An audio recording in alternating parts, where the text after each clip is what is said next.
Observing Jeri Ryan at the full extent of her powers, it's V'ger Please, a hateful voyage through the Delta Quadrant. My name is Joseph.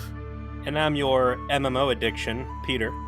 Peter, before we get into this episode, I do want to do one quick shout out to a gentleman by the name of Jeff, who's our most recent Patreon subscriber. We have exceeded our expectations when it comes to our Patreon, considering, we haven't had a new episode for them in a little bit. Don't worry, we're already talking about something that we want to do for you guys before we officially finish Voyager. But thank you to Jeff, and thank you to everybody else that contributes to making sure our podcast bills get paid. And there was some working going on in this episode. What episode was it? Season 7, episode 18, Human Error. Let me start off by asking you a question, Joe. Why all the hate for this episode? Yeah, upon rewatching it, I think that there's just one thing that I find objectionable that sticks out as not a good idea. That doesn't make a lot of sense, maybe. The actual the decision to pair 7 of 9 with Chakotay, that gets really dogged on by fans, and I think I agree with dogging on that. The rest of this is actually very good. Yeah, like this, if I'm to take the collective comments I see from the various Facebook Star Trek groups I'm in, none of which, of course, are anywhere near as good as the V'ger Please Trauma Support Group. Join today. Yeah. And if you haven't sworn off Facebook like a sane person and you are still mucking around in the mud and filth, come join us. But yeah, man, like everything has painted this to be one of the worst episodes ever and awful, and like it gets a little melodramatic, which I think it kind of deserves. Its pacing is a little slower than maybe it should be, but as far as Voyager melodrama goes, I think this is certainly on the better end of the spectrum. And when you take some of the other character development, lovey, personal growth episodes, like I thought this was pretty excellent. The part people hate sometimes sticks out more than the more subtle parts that deserve appreciation. I think that's like that bias, right? Like you really don't like this pairing, and so that's what you leave the episode with, instead of really observing the other 35 minutes of the experience, which feels very earned for 7 of 9's character development. But they've really worked, particularly in season 7, to highlight like the things that she's been doing to try and become more human. And this is the culmination of that storyline in a lot of ways. And it's well written, well acted, and actually quite heartbreaking in a couple different ways. And yeah, I agree. This episode's really good, absent the specific decision of who they pair 7 of 9 with in a romantic setting. Well, would you like to talk about that now, or should we save that for later in the episode, since that's probably going to be the biggest conversation to have? Let's talk about it when we get there. We begin the episode with some piano playing going on, and I'm a overweight, uncultured American, so I don't know what the piece was exactly. But while someone's playing away at the piano, I'm trying to figure out, oh God, no, is this Da Vinci's lab? John Rhys Davies, you're too good for this. Get out while you still can.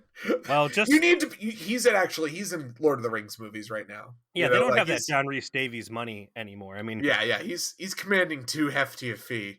But you can always break out the old lab where, if we are to believe Scorpion and Scorpion Part 2, that's where Janeway would go to flex the mind, and she got 7 of 9 in on a little bit of that. But I don't think that is his lab. The camera pans around. It's 7 of 9 playing the piano. I don't even notice the fact her Borg implant's missing, because who cares? There's like a million reasons of how that could have happened.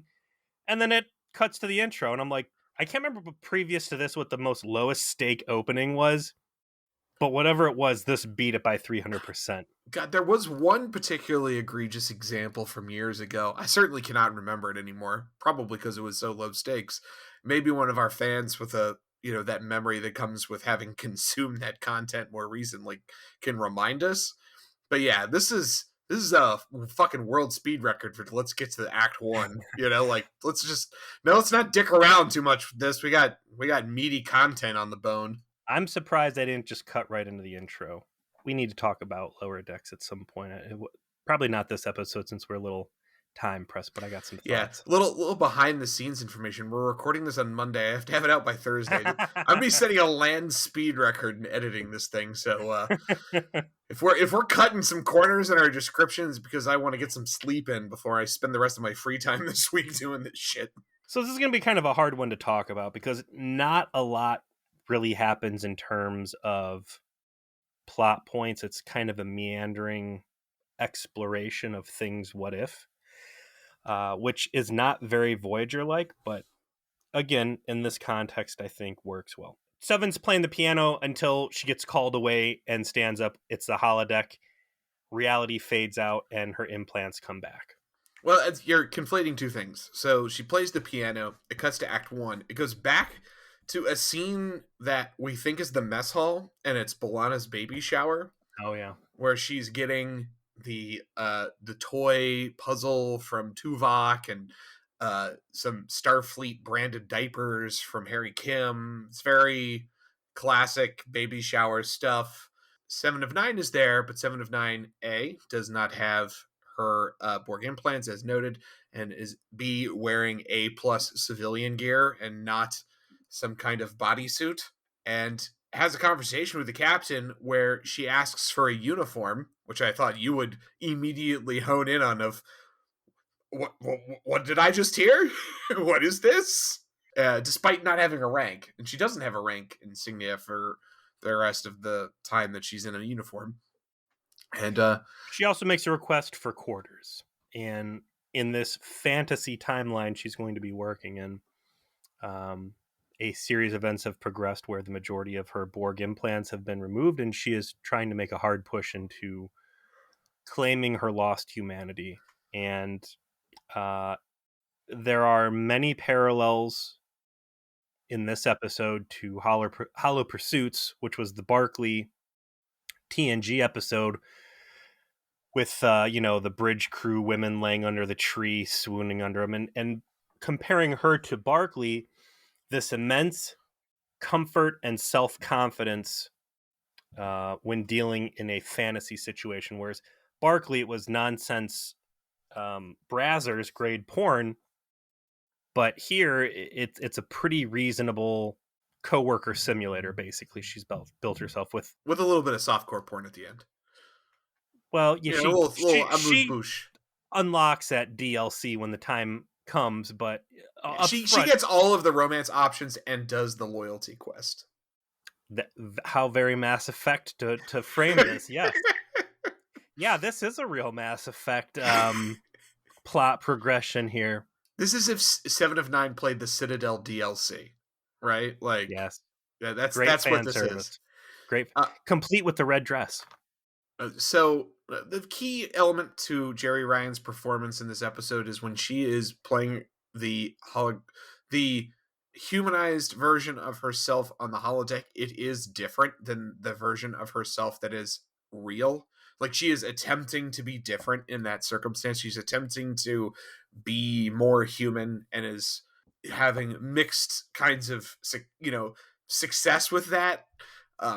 This simulation is eventually going to arrive at a point where she's with Chakotay doing this whole very flirty meal thing, and she's flirty, but she's flirty using 7 of 9's way of talking. So there's like emotion to it, yet she's still talking in that sort of with that robotic vocabulary.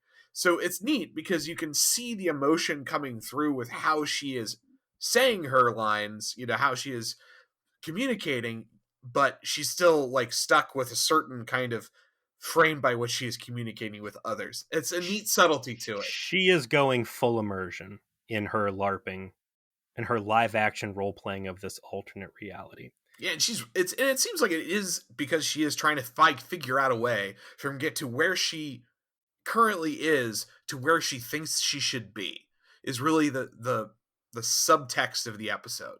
Of she's dealing with trying to find the path from here to there. And this isn't, some kind of fantasy indulgence like it was when Barkley did it.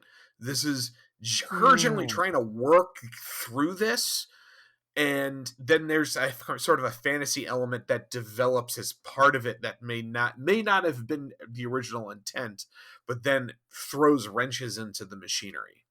I would have liked through her, because basically she's playing Skyrim, right?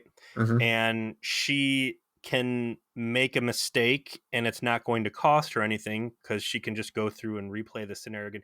They don't do it. I would have liked to see a point where like she has some sort of a faux pas, she says the wrong thing, she really botches stuff, and she's got like a rewind button and can like go back in the choose your own adventure novel and like not tell the chauffeur to fuck off, at which point he turns around and shoots you, or any of the other gruesome conclusions to those. I always died in the back of the limousine somehow, but I think we all did at least a couple times. you know, it would have been cool to see this be a little bit more video gamey, but she sticks with the choices she makes and they progress interesting. Like you said, she requests to get a uniform. The implants are no longer active. Her hair's down. She's making this genuine push to be warmer. The decorating of her quarters becomes a big thing. And a lot of stuff that you would never see fly out of the real Seven of Nine on the real Voyager. And it plays into the character development arc where she's trying, but she's also afraid to really show her hand. And I feel like there's been a couple incidents before where it's like you're like, God, Seven, why just do it, just do it for real. And I think that this episode does a good job of doing something along the lines of what you're saying, which is like, instead of doing the rewind, what it does is it cuts back to the real world where she's still struggling with actually doing it and being timid because she knows that's not like a safety net environment that mm-hmm. she could fuck up. And also her coworkers slash friends in the real world are, I don't want to say like they're total dicks to her, but they are definitely not like really understanding the struggle she's going through. The way that the holographic versions of them are a little bit more warm and accepting of her.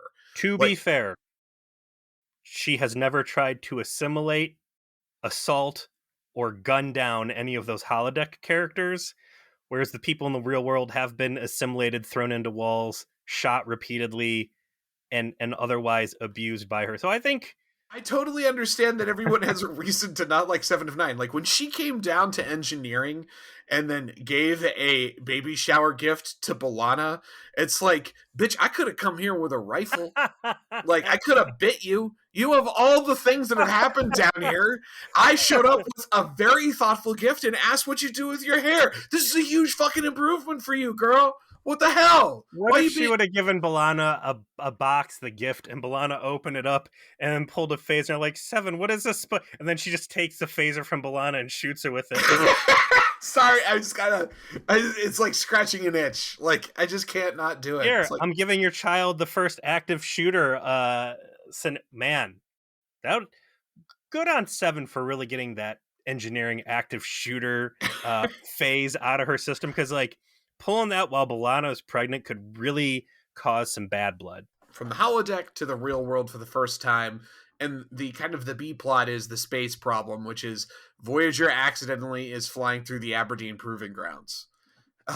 So if you're not in America, you don't know what that is. In Aberdeen, Maryland, which is a shithole no one goes to, and there's a reason for that. That is where the United States military tends to test its experimental equipment.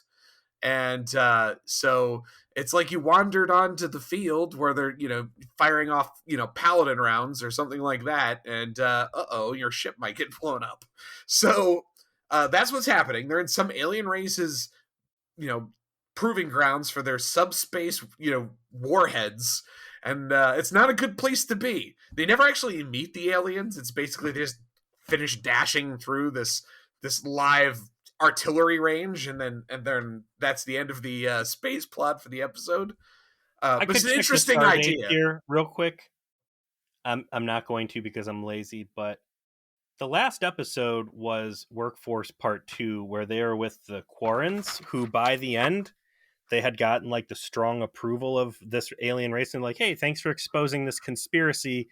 We're all friends now, and off you go. Like, you'd think Voyager come in like, hey, here's our flight plan. Could you tell us about like any terrible shit we're going to encounter?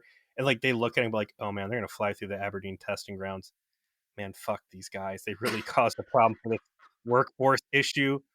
No, it's going to be fine. You're going to love it. Everything's real safe. Godspeed. Toodaloo, motherfuckers. Or they were just like so eager to get out of there. They're like, oh, these guys kind of enslaved us. I don't think I want to have any more conversations with them. Let's go. So, Actually, you know let's what? get out of here. They didn't just enslave them; they assimilated them. Yeah, they did. They The were like Quarrens did nice a about it. 100% better job assimilating Voyager than the Morg could. Those Borg knockoff, the Morg.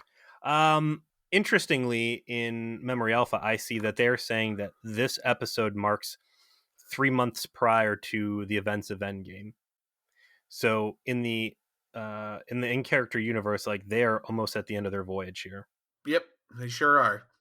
There's going to be a lot of tragedy to pack in that last 3 months. If listen, we're at episode 18 of 26. That's right on the wanna pay period hazards, basically. It's going old school, back to the rough couple first months. Listen, you get to the end of the season. This is the playoffs, man. You got to earn every dollar.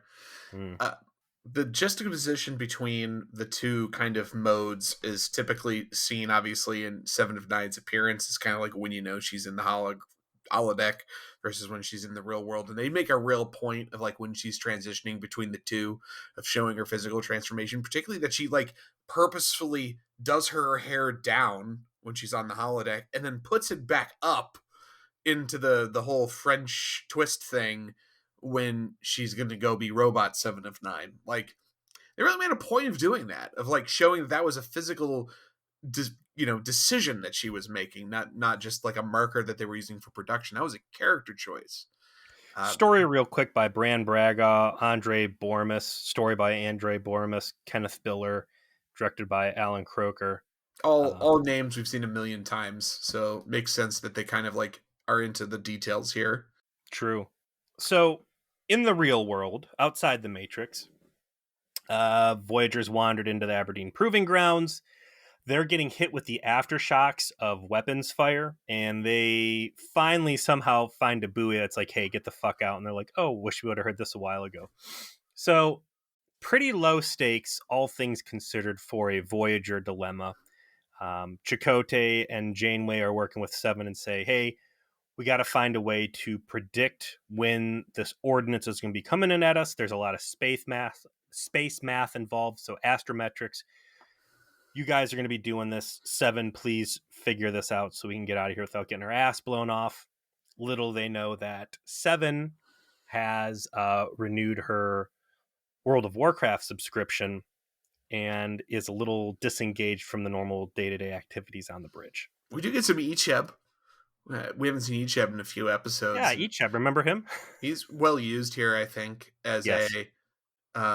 He's someone who's undergone a very different yet somewhat similar story arc, and he's had the benefit of being younger and it's easier for him to adapt, and they use that to juxtapose like his ease of like, oh, I'm learning human earth philosophy now and in history, because I'm going to the academy and all this, and he's kind of like real easy about it. He's able just to start to really like adapt to this new circumstance where Seven's struggling a lot more and she's got to run fucking simulations to learn how to be a person. I thought the use of Icheb in this episode was more a mirror for her to look in as to what she had been a few months previous, which was still very much freshly Borg, very punctual, 110% into anything she was applying herself and not deviating from the program, versus the human she's trying to be in the holodeck. And when she will emerge from her fantasy world and come back to her duty post, which she has become more negligent in, Icheb is kind of there as a reminder of like, I'm closer to what people expect you to be. I'm picking up your slack, and reminding you basically that you're slipping. I guess there's a little bit of that, but I really feel like they have so well established Icheb being kind of closer to the emotional, fully human-esque midpoint because of the episode where he sacrificed his cortical node for her Yeah. and like really kind of forced everyone into the decision and like took charge and like explained to Seven of Nine her lack of emotional capacity and why she wasn't allowing herself to be helped and all this stuff. His development was kind of clearly already past where Seven was, and that was the point of that episode, right? Of like Seven finally had to allow herself to be helped by somebody, and that brought her closer, further down that road, part of her character's journey. But she was already lapped by Icheb because Icheb, didn't spend decades as a Borg and has had an easier time adjusting to not being Borg. I think it's more that Icheb has the work personal life balance in check, where she is floundering, and that's why you see a lot of the aggression that Seven shows Icheb and kind of her snippy behavior. Also, Um, he got total closure on his background. His parents were evil and were going to use him as a bioweapon against the Borg. And now he's like, okay, I don't have to really worry about that her anymore. parents actually get mentioned in this. Ugg and Mrs. Ugg, when she's decorating her fantasy quarters I was in the trying to get a holodeck, picture of him. Yeah. she gets a picture up. So apparently, she has forgiven them for being the almost worst parents in the world. I still say that they are the worst parents in Star Trek history. I really don't think that there's anyone worse. Like, hey, let's go follow the Borg. Let's bring our kid. Like, that is just, You're not going to say Icheb's parents that sacrificed him yeah, aren't because worse? they were at least tortured about it. They had hesitation. They're Ugg like, looked very unhappy when he was standing next to the Borg queen, Crowley didn't actually want to do it. I'm just saying, like, and he did it he anyways. He got did it forced anyways. into it. I'm saying they're both bad, but one's got to be worse, and I think I know which one's I worse. think there were worse parents, and I think the episode was so bad I forgot about it. But yeah, again, these deep 20+ episode seasons, lots to forget. I like Neelix in this episode. I like holographic Neelix. I think the computer has done a great job at capturing the essence of the people living in it, and Talking about drapes and everything, which she's brought up before. many times. We're not really harping on the use of people in the holodeck that are real officers and people around, because unlike Barkley, she's not immediately trying to stick her dick in everybody. So this is a little bit more, and also, she's not actively shooting people and fighting insurrection like the coworker murder simulator that Tuvok made. I would say out of all the uses of holographic characters, these have been the most benign. Oh yeah, this is the most naturalistic.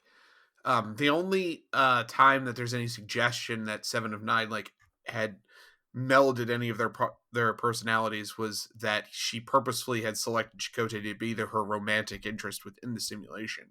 So there's that sort of suggestion that maybe you know he was designed to be receptive to that. She downloaded a mod for him, Yeah, yes. Um, but not so much that it seemed completely out of character. Um, I I do like that when he comes by the holographic Chakotay, we have that last wisping Indian bullshit flute moment of here's a ugh. dream catcher. Just can't completely let it go, right? We just got one last little taste, little there it is. It's gone. That's when the flirting starts. Hey, you need furniture, and Seven has obviously already done like the cooking thing. By the way, her quarters has an amazing kitchen. There's an island, Mhm. has a whole array behind her. It's fucking awesome. No trash cans currently on fire. I, Neelix, eat your heart out. Apparently, Neelix just needs to get with whatever this Borg tech that Seven is cooking with. Yeah, this induction cooking surface. But now that we're here to the flirting, let's dive in to the part of this episode everyone hates, and that is 7x Chakotay. Why? Why this? All right, Joe, let me break it down for you. Okay. Beltran fucks. I mean, he does. Okay. As we have previously established. And a quick note, all right? Because this is the only time we'll ever be able to talk about this. We have had 2 episodes of our podcast that have had an enormously outsized amount of downloads. Unsurprisingly, one of them was when we reviewed the TNG porn parody. Because Really? Is that a of good one? well, it's the title, right? Oh, Like, yeah. it hits the algorithm, right? Hits the algorithm, and people find it. And they're like, what the fuck is this? Click on it and listen to it. The other one was the one that we titled Robert Beltran is a Sex Machine. And that got picked up into the algorithm, and that unfortunately got found by one of Robert Beltran's relatives. Won't say who, won't say the circumstances, not going to say anything else except, oops. But we're still right. We're absolutely still correct. Beltran fucks. You go to the one where he, like, I think he fucked species 8472. Yes, that was the one that we liked and made the decision for Christ that he fucks. And he's been the one that's had like the most smoke and girlfriends throughout the course of the show. We know that ex Borg have a real soft spot for him. That is true. We've seen that. Let's look at this from a production standpoint. You are going to either to introduce a brand new character that will become a massive love interest that will only exist within the confines of this episode, which we just got a heaping helping of with Space Mark, who Janeway did real dirty, Justice and it for leaves Space you with Mark. leaves you with this whole like, who gives a fuck aftertaste in your mouth. Like, why did you just waste my time with this? Building up someone who maybe you do a great job and create a good character like Space Mark, which we then throw in the fucking trash and a huge waste of everybody's time. You dig back into the back catalog and you grab whatever that awful love interest she had was in Unimatrix Zero, which gets a nice call out in this episode. We'll talk about that later when it's appropriate, but you could have taken her old love interest from that, who was awful, and I'm very happy they chose not to bring him out from the discard deck. Or you use one of the established cast members, and it's slim pickings. Maybe Tuvok, who is not going to really bring a lot of romance in. Neelix, absolutely not. Kim, thank God not. Tom's married now.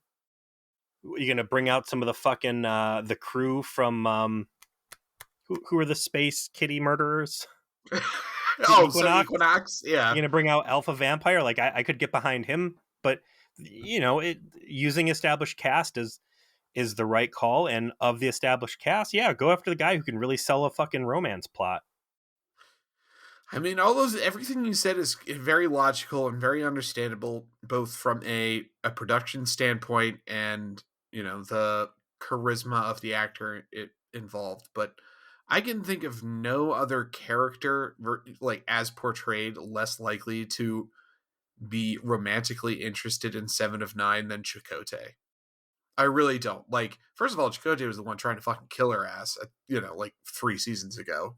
Let us not forget. Like, he was cold as ice to the idea of her sticking around openly several times. That's before he saw her in the red dress, though.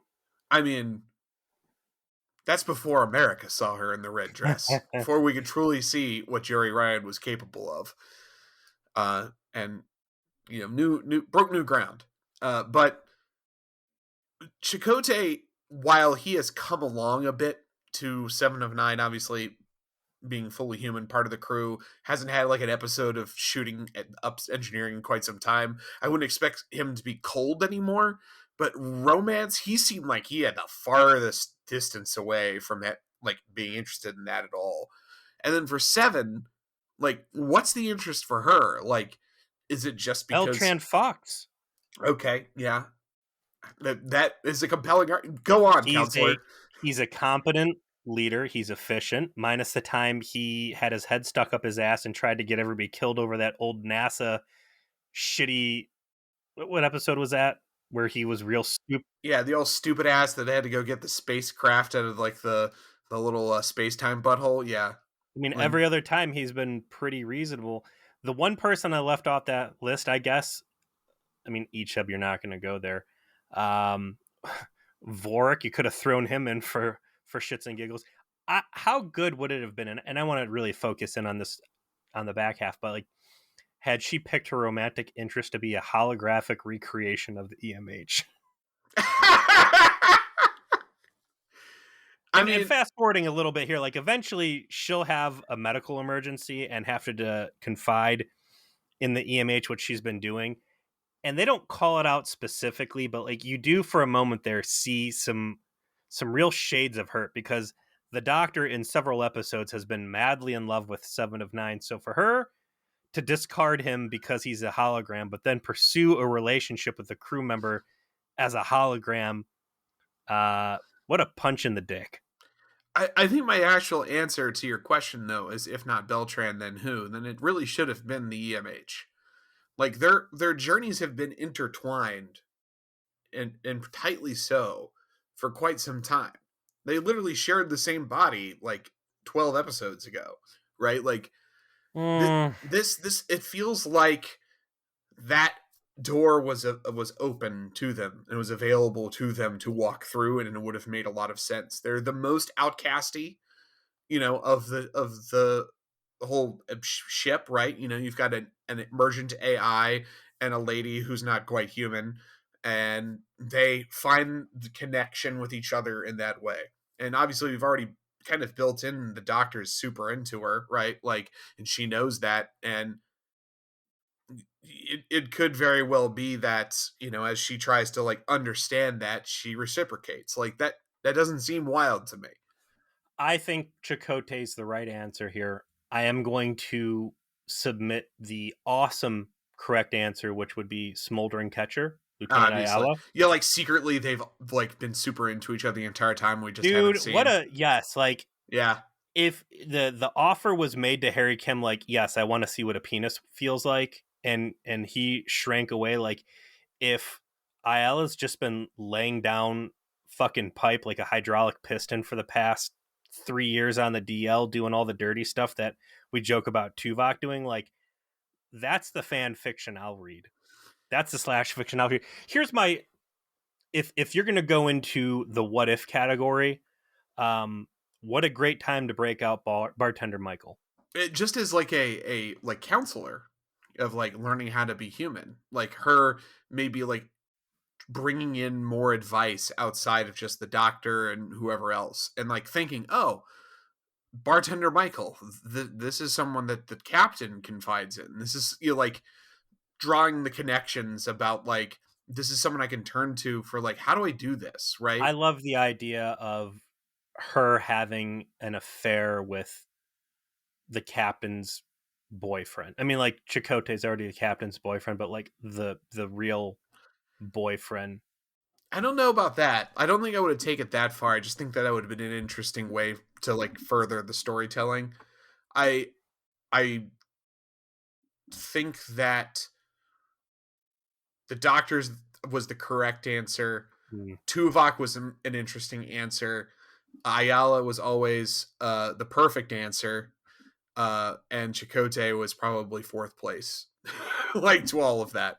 You're wrong, but for the sake of argument, let's say that Chakotay really is the fourth place. I will take the fourth place all day, every day, before I let fucking Raffi into the equation, which Oh, is the dirty that Picard did to us.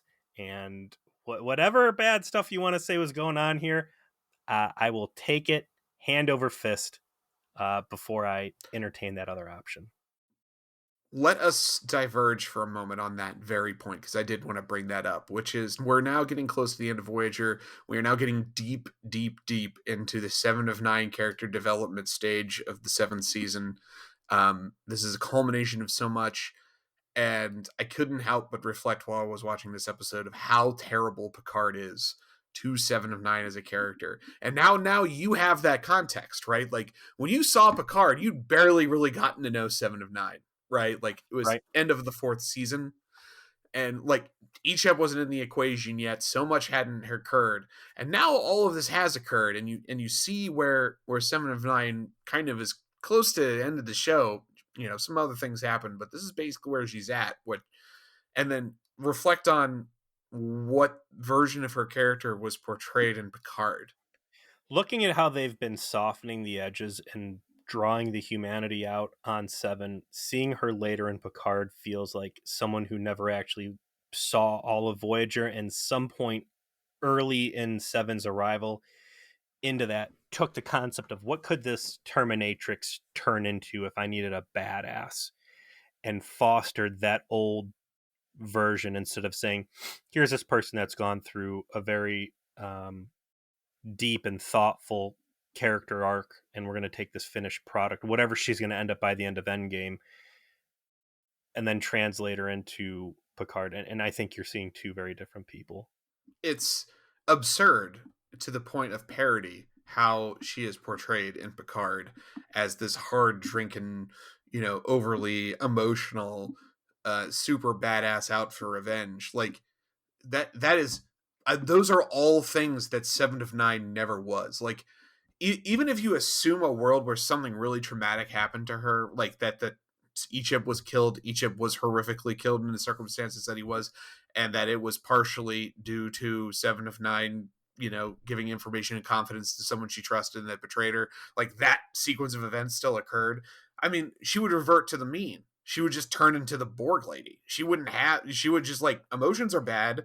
Fuck that. I'm out for revenge, and I'm just going to be the fucking T-10,000, and I'm going to fucking mow these people down. That's what she would actually do, right? Like, based on everything we've seen, that's the struggle that would occur, is that she would block out everything that would cause her distraction from like getting revenge, right? And her turning into this sloppy drunk mess that is way too into her feelings, just makes no sense whatsoever.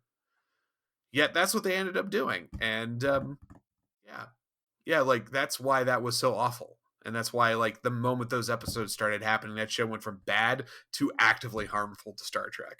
It was a low point for 2020, and that's saying something. So no, I don't think Chakotay was an awful choice here, and Beltran does hold up his end of it. You can say whatever you want about the choice to pick Chakotay as a romantic interest.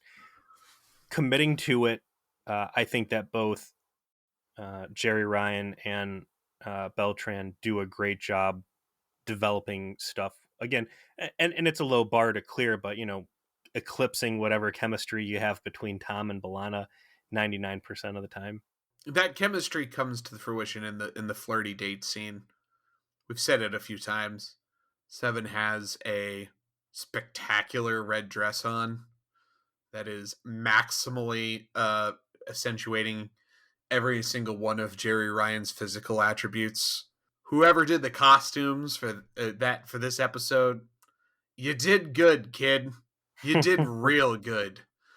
My wife was sitting with me, and Stevie's like, "Damn, like that is some PG titty right there, like just barely getting right under the gun."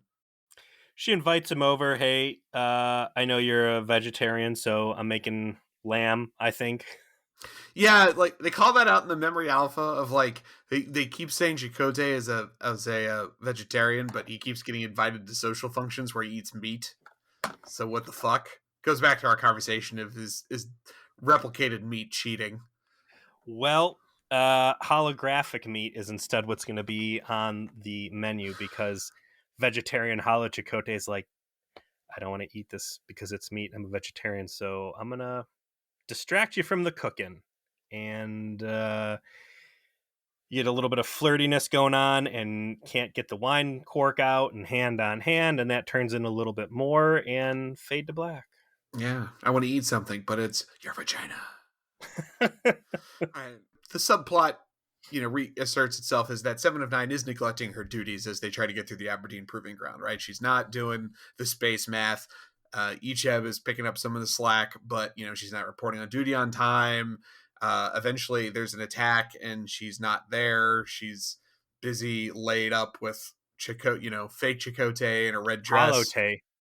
And there's problems as a consequence, and the captain like gives her a dressing down over like not being at her post, not like doing her job. It's very like boss lady Janeway. Yeah, I'm very disappointed in you. you were negligent on your duty. Seven's like, I didn't know I was a prisoner. Janeway taking a page out of Picard's book with Barclay and saying, I know where you've been. 49 hours logged on the holodeck over 6 days. And she's trying to make a big deal out of it. And I sit there and I do the math. I'm like, it's only like 8 hours a day. I've Like, definitely had stretches of my life where I've played World of Warcraft longer over a similar period of time. oh, to be single with a good game. Like, what Yeah.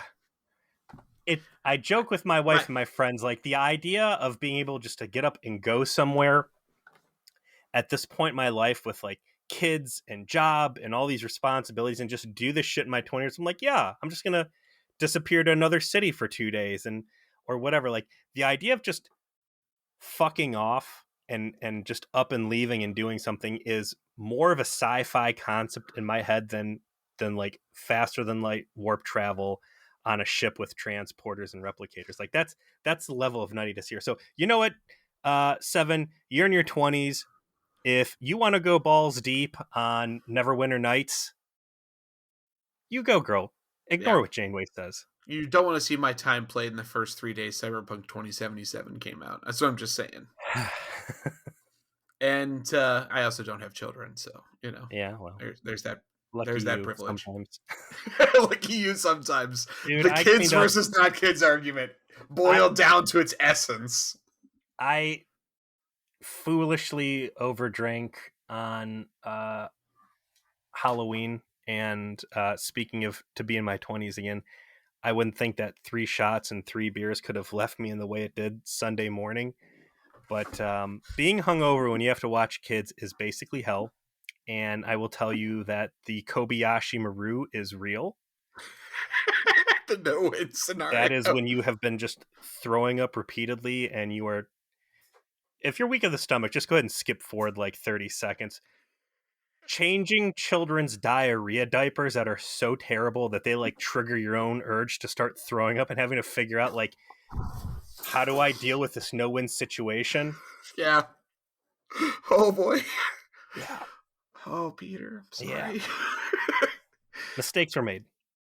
And speaking of mistakes, the real ticking time bomb of this episode actually turns out to be that Seven of Nine is having some kind of like emotional aneurysm when she's in the holodeck, because she's now trying to break up with like Holo Chakotay and like end her use of the simulations. She's too involved. It's interfering with her duties, and also like it's Which making her feel things that she's not ready for. is interesting that she would choose, again, to indulge the humane route here instead of just saying, okay, this is fucking with my work life balance and lives are on the line and I'm shitting the bed. Computer, delete my video game. No, she goes, leaves her duty station again to go back in character so she can like cyber dump Chakotay and I guess have closure, really, Closure, right? yeah, yeah. But in the process, she, like you said, she has a little aneurysm and she collapses to the floor, but not before calling sick bay with a medical emergency. And I, so Holo Chakotay doesn't know that he's fake, right? Right. Like when you are in one of these rare instances where the holodeck is behaving correctly and all the safeties are in place and no one has like shot you with a Mauser or whatever, would it have been reasonable for Holo Chakotay to call the real sick bay and say, hey, medical emergency? I think that's an issue of like the holodeck is always built to kind of remain in character no matter what, right? Like they're not it's I would really think that would huh. be a I don't safeguard. That know. like Yeah. if you slipped in your own nut during the orgy on the holodeck and bust your head on the table, we've established like you can get hurt running into a wall in the holodeck. The holodeck doesn't turn the wall into a pillow. Right. So I would have to think there's some sort of like safeguard, like, so and so's had a heart attack, free base jumping or whatever, like, emergency out of character action by the holodeck. Whatever. It would have been interesting to see him call the doctor and the doctor come in. But this is where we get this real interesting element of the EMH entering the fantasy, seeing what's going on, and a little bit of jealousy coming up, but not before he does his thing as a doctor first. Whisks her off to sick bay and resuscitates her. That's when the information is finally provided to the doctor about what's going on. We kind of already touched on that. And we ultimately tie up the space issue with Seven of Nine essentially returning to form, getting back to business, doing some quick space math, and like transporting the detonator when like shooting a whole shit ton of torpedoes at it doesn't work, which I'm sure you loved. And we get a little bit of a heartbreaker at the end, which I thought was an interesting like way to end it, like kind of on a sad note, on a down note, which is the doctor comes back to Seven and says the reason that happened is that there is a failsafe in your cortical node that is specifically built to prevent you from having serious emotional like feelings, because the Borg are not interested in drones getting their feelings back. So the very nature of your cybernetic components are preventing you from doing this. Like that is why it went into shutdown, to like specifically shut you down from this occurring. You have an emotional governor. And he says he can fix it maybe, and Seven turns him down, is like, no, I this has all been too much for me to deal with. I'm not at all ready to contemplate this. Dismisses the doctor, and then you get a last scene where she's walking down the hallway and Chakotay's like, hey, you should hang out with us, and she's like, I'm not up for that. And Chakotay's like, yeah, you should join us someday. It would be cool. It would be cool to hang out with you. And like gives her a bit of a wink, and then with no context of everything she's been through, of course, and she's just kind of looks sad and walks off to do her job. She's just not ready to do any of that yet. When she tells the doctor, no, I'm done with this, there is a very clear body language change where she goes like season 6, back straight, shoulders back, back arch, shoulder. Defense mechanism. It's old school 7 of 9. Very, very clear purpose. It's a defense mechanism, and that's where they end it. So I don't know how much this episode's going to play into the next couple as far as her arc goes. So it might have just been a bottle episode where everything's back to the way it was. But I think this is one of those cases where it makes really good sense. Ultimately, it's kind of an unhappy story, which is nice to see Voyager tell one of those. The part about the failsafe to keep the drones from experiencing heavy emotion kind of flies in the face of Unimatrix Zero, unless Unimatrix Zero is somehow able to sidestep that because it was like a VR environment in a I dream think that's state. the implication, was that they weren't ever conscious of it, right? It was only in their subconscious minds that they were able to live that life, which is why she was never fully aware of what was going on until her reintroduction to it post, separation from the collective. And the reminder of it caused her to, seek out this character development, which is You could also part of the conversation she has with the doctor when it all comes out. You can cite the time that Chakotay fell in love with the Borg lady. Was the co-op? Yeah, the episode? co-op Unity, I think it was, or something. I mean, all those guys seem to be free of the effects of this. So it's nitpicky. We can nitpick there, like, why does this only appear here? But again, I think it works for the story. I'm happy to take it. It's a good story. I agree with the Chakotay decision. I did want to talk about the space dilemma where, they've got these super photon torpedoes flying after them. So faster than light, no left or right, right? Mm-hmm. The idea that these torpedoes are being attracted to Voyager's warp signature instead of going after the decoys or the munitions dummies that they're supposed to doesn't really match up with the space math there, that they could snap and reroute their course mid-flight. Also, Voyager shoots some torpedoes off to try and take them out, and they have like chaff Which I thought was neat. Like, they have a defense mechanism against Yeah, that. but like, why not just hit it with the phasers? The transport at the end I was do cool. believe that there is established lore that you cannot use phasers at warp. That you have to use torpedoes at warp because they're Hmm, charged with like they have the capacity to form a warp field, so they can be fired at warp or something like that. fair enough. Fair enough. That the fact it can snap is never quite explained, but I do like the idea of like basically homing munitions to find other warp fields as a way to like track ships.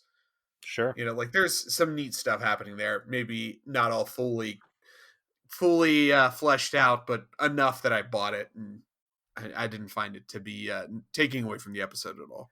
And as we talked about before, like the basis of this episode's roots lie in Unimatrix Zero. The reason that Seven starts pushing into these human experiences is an attempt to recapture the magic she felt in there.